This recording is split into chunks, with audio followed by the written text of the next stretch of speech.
Hi guys, welcome back to another online lecture. In today's video we are going to go over questions from last week, Romeo and Juliet, Acts 1, Scenes 1 and 2, as well as cover the second half of the act so you can sort of understand what you are going to be reading this week, and it will help you answer some of the questions.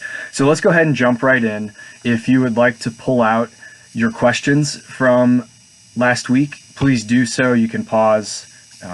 You can keep listening, that's up to you.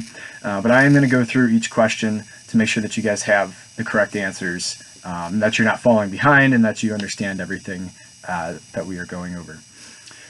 So Act 1, the very beginning of the story, begins in the streets of Verona, where servants from both the Montagues and the Capulets come together. Okay, they just sort of walk by each other in the streets, and naturally this causes an argument which leads into a scuffle where swords are drawn. Okay, so this is not just a little fight. Swords are actually drawn where people's lives may be at stake. All right, now during this time, Benvolio, who is friends with Romeo, steps in and tries to stop the fight. However, at that very same time, Tybalt, who's cousins with Juliet, steps in as well, and he keeps the fight going. He's not very close with Benvolio. In fact, he does not like him. He doesn't like anything about the Montagues. He would like to see them all dead if it were his decision. Okay, so that takes us into question number 3, where we talk about the differences between Benvolio and Tybalt. Well, in a way, you can call them foils of each other. A foil is somebody that shows opposite character traits, pretty much. So Benvolio is very peaceful, and he wants to. He doesn't necessarily want everybody to get along, but he doesn't want them to be fighting, and he encourages them to put their swords down and stop what they're doing. However, Tybalt is very fiery. He's very aggressive. He's a fighter. So as you can see, there are very contrasting character traits right there. Now, number 4, this is kind of funny to a lot of people. When Capulet and Montague want to jump in the fight, so whenever they say Capulet and Montague as characters, we are talking about the fathers of the household, Lord Capulet and Lord Montague. They decide they want to join into the fight, but it is their wives that restrain them, and they say, no, no, no, you're not going in there.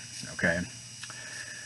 Question number 5, when the fight is eventually broken up, this is by the Prince of Verona, so the highest ranking person that we will meet at this point. Or throughout this story, okay? So the Montagues and the Capulets would be part of the aristocratic society, so the high-ranking families, the very wealthy families, very important families, but they're not royal in a sense that they're not, you know, kings and queens and everything. So the prince actually comes in and he says, all right, that is enough. You guys are done. If this happens ever again, you are going to be put to death. Okay, so he is serious. This has become a major issue because this is the 3rd time that a big brawl has erupted in the streets. Okay, and he says disturbs the peace of Verona, or of the streets. So it's not just a fight behind closed doors. This is a big fight for all to see. All right. Now at the end of Act 1, or Scene 1, we'll say, Romeo, we find out that he's rather melancholy. He's a little bit depressed. I mean, he's a teenage boy. There's no official age for Romeo. I mean, if you look things up all over the internet, you find anywhere from 12 years old to 20 years old. Now, I have always been told, of all the Shakespeare classes I've taken, that he's roughly about 15 or 16 years old, so we'll go with that for our sake. Romeo is just a very moody teenager, and he's upset that the girl that he is in love with, Rosaline, has not expressed interest back in him. Okay, so that is our final question for Scene 1, and that takes us into Scene 2, where we find out how old Juliet actually is. Now, the reason this play resonates well with high schoolers is because the 2 main characters are about your age. Juliet is not quite 14, so that means that she is 13 years old, and she's going to be turning 14 rather soon. Okay, so when we're talking about young teenagers, that's very close to your age as freshmen in high school. Okay, so you can kind of put yourself in their shoes. So Juliet is 13 years old, and this man named Paris is asking her father for her hand in marriage. Now, Paris is a little bit older. He's not an old man, but he is not of the same age as Romeo and Juliet. So Paris is about 24, 25, 26 years old. He's in his mid-20s. He is a full-grown adult, and this would be typical of the time where you would have a guy about that age marrying a younger female. So it's not just bizarre to us. In fact, Juliet's father says, wait a second, she's too young because she's not even 14 yet. Let her turn 14, and then we'll go from there. Okay. Number 3 here. This is one of the funnier parts of the scene. So the Capulet servant approaches Romeo and Benvolio because he's on this mission from Lord Capulet to invite all the guests to this big party that they're going to be having. And he can't read. So it's sort of funny that Capulet sends this guy out to do his work and send out the mail, essentially, when he can't even read who's on the list. So he approaches Romeo and Benvolio. He doesn't know that they're Montagues. He doesn't know that he's speaking to Romeo and Benvolio. And he just asks if they can read. And while they are doing so, Romeo notices that Rosaline is on the list, so they would like to go to the party. And Benvolio sees this as a good opportunity for Romeo to get his mind off of her. So the two have different motives for going to this party. So that answers question number 4, where he invites them to a masquerade, which is a party that everybody's going to be wearing masks. You can't tell who they are, or at least it's not very easy to tell their identity. And that, in fact, answers questions 5 and 6 for Act 1, Scene 2. All right. Again, if you have any questions about anything at any given time, please utilize that discussion post that I added to the Google Classroom, where I wrote down Shakespeare help or Romeo and Juliet help, and you can just ask any question that you would like, as long as it has something to do with your reading. If you're not able to understand what a certain word means, or you don't get what's happening in a scene, your questions will be able to be answered, and other people will be able to see those as well, which could help everybody out in the long run. All right. So we're going to move on to your reading for this week. This is kind of a pretty important moment in the story, because this kind of sets the ball rolling for the rest of the story. Okay, because in the second half, we have our first meeting between Romeo and Juliet. All right. So in Act 1, Scene 3, we actually begin with a conversation between the nurse, Lady Capulet, and Juliet about the marriage proposal from Paris. And the nurse isn't just a nurse, okay? Like we know a nurse as, it's not somebody in a hospital. This is somebody that would have been very much a big part in Juliet's life, okay? So she had a large or important role in her upbringing, and in fact spent more time with Juliet as a child than her mother did. Okay, so the nurse is very close and sees her as a daughter in a way. Okay, now during this conversation, both the nurse and Lady Capulet express their approval of Paris, pretty much because they think that he's a very good-looking guy. Okay, and he's of good status. Juliet's mother also admits that she was around her age when she gave birth to Juliet, so she's excusing the fact that she is young and saying, hey, listen, I was your age when I was married and had you as a child. So she's trying to persuade her daughter to go through with this, or at least meet him and see what goes on from there. Now, ultimately, Juliet agrees to keep an eye out for Paris at the party, and that's the end of Scene 3. It's not very long. If we read the full version of it, there are a few things that I would go over, including a speech from the nurse. However, we don't need to worry about that right now. Scene 4 is probably the most confusing scene of all of Romeo and Juliet, so it is totally okay if you felt lost during this. And I'm going to try to do my best to explain this, and I'm going to tie in a little bit from the full text to give a little bit of background. So Romeo, Benvolio, and their friend Mercutio are on their way to the party, okay? And they're talking and joking around and everything, and Romeo starts talking about dreams that he's been having. In fact, one of his dreams is that going to this party is not a good idea. Now, Benvolio and Mercutio at this time are rather annoyed with Romeo's melancholy demeanor, and they just want to see him get over this girl.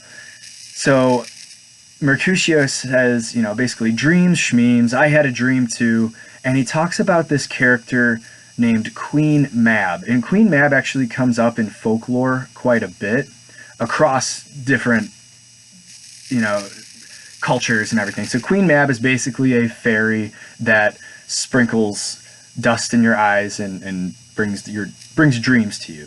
So you may hear this as like the Sandman, or, you know, the nighttime fairy, sugar plum fairy, anything like that. But basically, Queen Mab is just a title for the fairy that brings dreams. And Mercutio says, Queen Mab visited me, and goes off on this almost incoherent rant that we as readers have a hard time understanding, but also Romeo and Benvolio don't really understand it. And they're like, Mercutio, stop talking. You are speaking absolutely you're talking of nonsense right now. And Mercutio says, oh, you're right. I speak of childish things. I'm talking of nothing. And what that tells us is that Mercutio is a bit of a goofball. He's a bit crazy, and you're going to see him later in the play demonstrate just how crazy and actually rather funny he is. He is some people's favorite character. So that is the end of scene 4 for us. It's not very important. It just is one of those scenes that sort of helps move time, where we just need to see Benvolio, Romeo, and Mercutio on their way to the party. And we are asked the question, you know, how is it that they're not going to be spotted at this party? I'm sure some of you have wondered that too.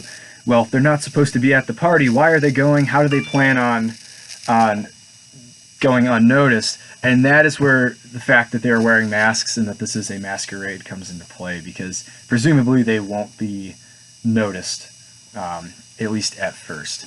So scene 5, this is one of the big ones here, okay guys? So if you are having any trouble with it, this is one of the important ones to really pay attention to or to get a grip on, because this sets everything in motion. So the party begins at Lord Capulet's mansion, or his castle, or whatever you want to call it. It's a big, big place. And he's actually very welcoming to his guests. He encourages everybody to eat and drink and dance and just be merry at this fun gathering.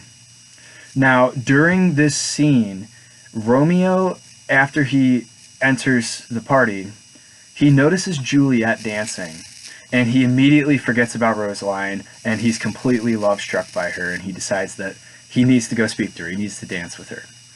And in fact, he says, and this is one of the most famous quotes from Romeo and Juliet, she doth teach the torches to burn bright. Okay, so if we think about what that actually means, and we want to translate that into common English for us, if we think about torches, we think fire or something hot. So basically, Romeo's saying, wow, she is pretty good looking, so I need to go talk to her. Okay, so he goes up to her and grabs her hand, and the two start dancing. Now, during the scene, the two of them share sort of a bunch of metaphors throughout this, and they may be difficult for you to understand in our text. It would be easier if we were in class to go over and talk about this scene, but more or less, Romeo compares Juliet to a saint, and himself as a pilgrim that has sinned, so that the only way he can get rid of his sin is by kissing her on the lips. So he's a pretty smooth talker here. Okay, so this is how he steals his first kiss. And, you know, to kiss somebody you've never met before is a pretty gutsy move, but Romeo is so love-struck that he goes for it. Now, Juliet is pretty slick herself, and she says, well, your sin is now on my lips, so I need to kiss you back. So the two of them share 2 kisses in the first few minutes of meeting each other. Okay, so the two of them have immediately built or formed a connection between them that we know carries on throughout the rest of the play.